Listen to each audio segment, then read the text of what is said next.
Welcome back to the Deep Dive. Glad to have you with us. Good to be here. Today, we're really getting into something profound from our source material. It's this core question. Can we, as created beings, actually fulfill the commandment of love just by our own efforts, our own power? Yeah, it's a big one. Yeah. And the text we looked at offers some, really contrasting views. Exactly. So our mission today is to sort of unpack those key insights for you. Okay, let's get into it. So first up, our sources lay out one perspective. It's the idea that, yes, created beings can keep this commandment by themselves. And the reasoning there is pretty direct, isn't it? It is. It's like God wouldn't command something that's actually impossible. It makes logical sense on the surface. And since keeping the commandment is tied to eternal life, this view sort of implies that, self-sufficiency could lead you there. Which is a pretty powerful idea about human potential, really. But then what's fascinating, as you said, is how the material shifts. Right. It really digs much deeper into a counter-argument.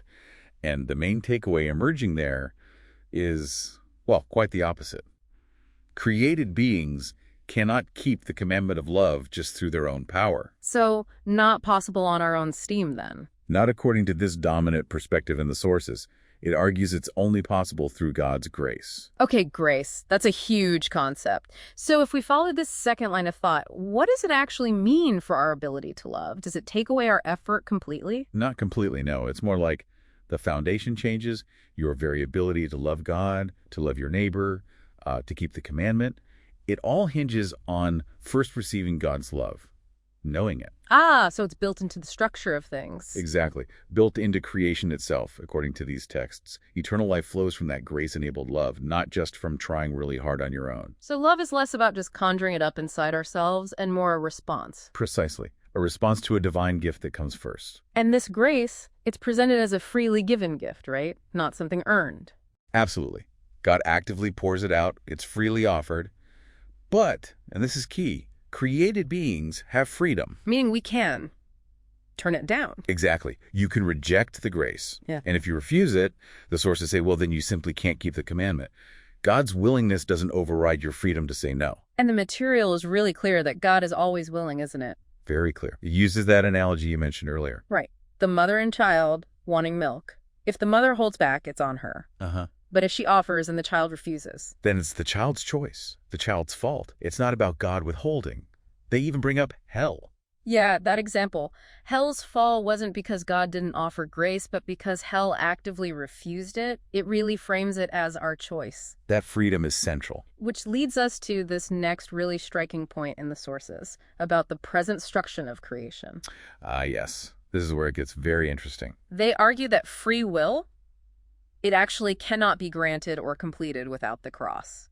That's quite a statement. How do they connect those? Well, the argument isn't that the commandment itself is the issue. Okay. The issue, as the sources see it, is us, our imperfect state. We still have doubts. We still have the capacity to sin because we have free will. Right. The freedom includes the freedom to mess up. Exactly. So God's plan, in this view, involves completing that free will, taking it beyond the state where falling is still possible. And the cross is how that happens. The cross is presented as the mechanism, the turning point that secures our freedom from sin, not just freedom to choose sin. And it goes even further. The sources say God demonstrates the truth of the commandment in the most radical way. By becoming human himself. Right. Becoming a created being, like Adam, living out the commandment perfectly. And then the cross. Bearing the cross becomes the ultimate reason, the ultimate enablement for us to fulfill it. It's an incredible concept. And it highlights a profound choice God made. How so? Well, God could have made beings who were simply incapable of sinning. Robots, essentially. But didn't. Chose not to. Chose free will. Chose the possibility of a real love-based relationship, even knowing that path involved the cross.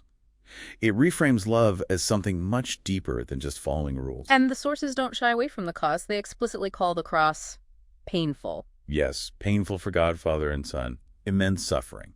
Yet despite that, it's presented as a deliberate choice. This specific structure where free will is only completed through this incredibly painful act. They even use that intense language about infusing us with his own blood. It's powerful imagery. And it leads, naturally, to deep questions. It's questions the sources acknowledge, right? Absolutely. They touch on the mystery of it all. Why grant free will in the first place? Why this specific path involving grace and the cross for life? Why such a painful route for God? And the answer is, Ultimately, the sources convey that some of these whys remain mysteries, part of God's will that we accept in faith rather than fully dissect intellectually. There's a point where understanding meets, well, awe and acceptance. so wrapping this up, our deep dive today shows this really complex interplay. You've got divine grace, human free will, the structure of creation itself, all woven together. And the central idea seems to be that fulfilling the commandment of love isn't about just gritting your teeth and trying harder on your own. No, it's about a relationship, a profound connection enabled by grace, culminating in this immense sacrificial act. It really shifts the focus. So here's something to think about as we finish. If this framework suggests that real love and true freedom require such a deep divine intervention, such a radical act, what does that suggest about how we normally think about our everyday choices, our connections, maybe even our own agency? What part of this perspective stands out most to you?